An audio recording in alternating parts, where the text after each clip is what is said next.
لو انت حابة تعملي كفتة سهلة وسريعة وطعمها حلو جدا، تعالي بقى اقولك على كفتة السمين اللي بتتعمل في المحلات السمين اللي بره.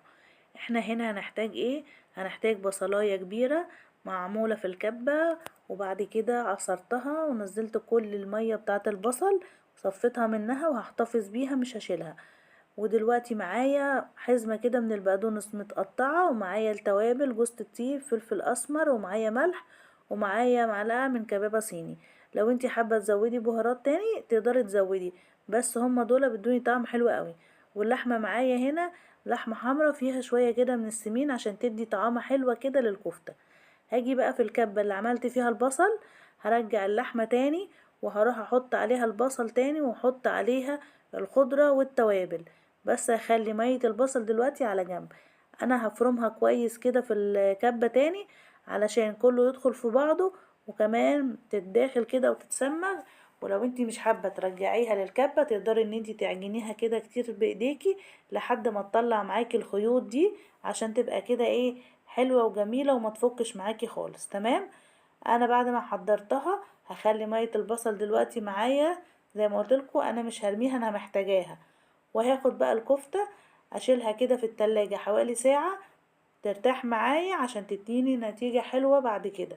وهجيب بقى مية البصل، هحط عليها نص معلقة صغيرة من معجون الطماطم، وهقلبها كويس عشان دي هصبع بيها، وبقية المية اللي هتفضل هحتاجها معايا برضو، مش هسيبها ومش هرميها. هنا انا بكورها كده، بعملها كور. هما طبعا المحلات بره بتوع السمين بيعملوها كور اصغر من كده، بس انا كنت حابة اعملها كور كبيرة شوية. انتي تقدري تعمليها كور متوسطة كده او تعمليها كور اصغر من كده، وممكن كمان تعمليها صوابع لو انتي حابة. تمام. ببل ايدي في المية بتاعة البصل وبكور زي ما انتوا شايفين كده. خلصت كده كل الكمية بتاعتي، وهبتدي بقى دلوقتي ان انا اخدها علشان خاطر اسويها. هجيب الطاسة بتاعتي او ممكن تجيبي صينية كبيرة وتسويها فيها. وهجيب دلوقتي شوية كده من الدهن اللي هي اللية.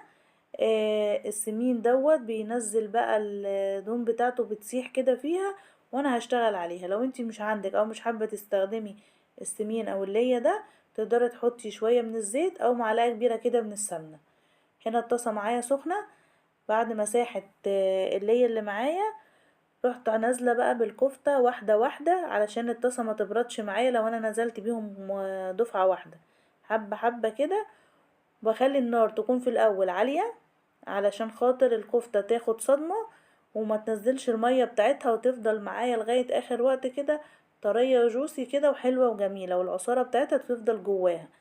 بعد كده بهدي النار شوية، بخليها على المتوسط علشان تستوي معايا كويس وتاخد لون حلو الاول من بره. انا دلوقتي مش هقلبها خالص، انا ههزها كده بس لغاية لما تاخد لون معايا.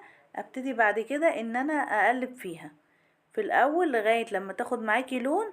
هزي بس الطاسة او الصينية اللي انتي بتعملي فيها لغاية لما تاخد اللون، وابتدي بقى ان انا اقلب فيها، مش بقلبها على طول علشان خاطر ما تفكش معايا. طبعا كفتة السمين دي في ناس بتعشقها، طعمها حلو وسهلة جدا وسريعة، وبتعمليها في وقت قليل بس بتبقى معاكي تحفة. هما برا بيعملوها لغاية كده هوت، بتبقى متقلبة وتستوي بس في شوية السمين اللي احنا نزلناهم او اللي هي اللي احنا حطيناها، ولغاية كده تمام. انا بقى اضافة من عندي عشان بديها طعم احلى كده، بحط معاها شوية كده من البصل المتقطع شرايح رفيعة كده، وبحطها وبقلبهم، وبحط عليهم رشة كده من الملح والفلفل الاسمر والكبابة الصيني، بتدي البصلة طعم حلو قوي. انتي لو حابة تكملي زي ما انا عاملة كده بالبصلة اللي انا حطاها دي، بجد هتبقى معاكي رائعة وحلوة جدا. حابة ان انتي تسويها هي بس كده لوحدها وتحشيها في السندوتشات، طعمها تحفة حلوة جدا. ودي بقى مفتوحة معاكي، تعمليها مع سندوتشات، تعمليها مع رز، تعمليها مع مكرونة، حلوة جدا جدا. وفي الجو الحر ده احنا مش عايزين نقف كتير في المطبخ، فدي حاجة سريعة تتعمل بسرعة. بعد ما بقت معايا 3/4 تسوية، وكمان البصلة معايا دبلت، نزلت بمية البصل اللي كانت معانا في الاول، بتكمل التسوية فيها وبتديها طعم حلو قوي، وبتبقى صوص كده جميل. بتبقى طرية وجميلة. الاضافة دي بقى من عندي انا، بتبقى طعمها بجد رهيب.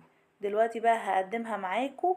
انا كنت مجهزة لها سلطة خضراء مع كمان سلطة طحينة، علشان هعملها سندوتشات بتبقى حلوة جدا جدا. تقدري تعمليها في دقايق كده تكوني مجهزاها. لو انتي حابة تعمليها زي بتاعت برا لغاية ان هي تستوي في السمين بس، تمام. حابة بقى تحطي الاضافة اللي انا حطيتها دي، البصل ومية البصل بمعلقة الصلصة الصغيرة، بتديها طعم حلو قوي. الصوص اللي بيبقى فيها ده بيبقى جميل جدا، طعمه بجد رائع، حلو قوي. ولو انتي كنتي عاملة رز ابيض وحطيتيها معاه بالصوص بتاعها ده بيبقى حلو قوي قوي. انا محطتلهاش اي مية، غير بس هي مية البصل اللي انا كنت عصراها في الاول. تمام. انا بقى جهزت شوية كده من السلطة في الساندوتش، ورحت عملت بيها سندوتشات للولاد. كان طعمها بجد رهيب، حلو قوي. تقدري تعمليها وانتي خارجة، تاخدي برضو سندوتشات معاكي كده، بتبقى حلوة قوي قوي. بصوا بقى البصل بعد ما اتكرمل واخد اللون الحلو دوت، بقى طعمه جميل لما حطيته عليها. بجد تستحق التجربة. طعمها حلو جدا جدا جدا، وهتعجب اولادك. انا من ساعه لما عملتها بقى كل شويه يقولوا لي احنا عايزين نعمل الكفته دي. يلا بقى جربوها وقولوا لي ايه رايكم. اشوفكم بخير، سلام.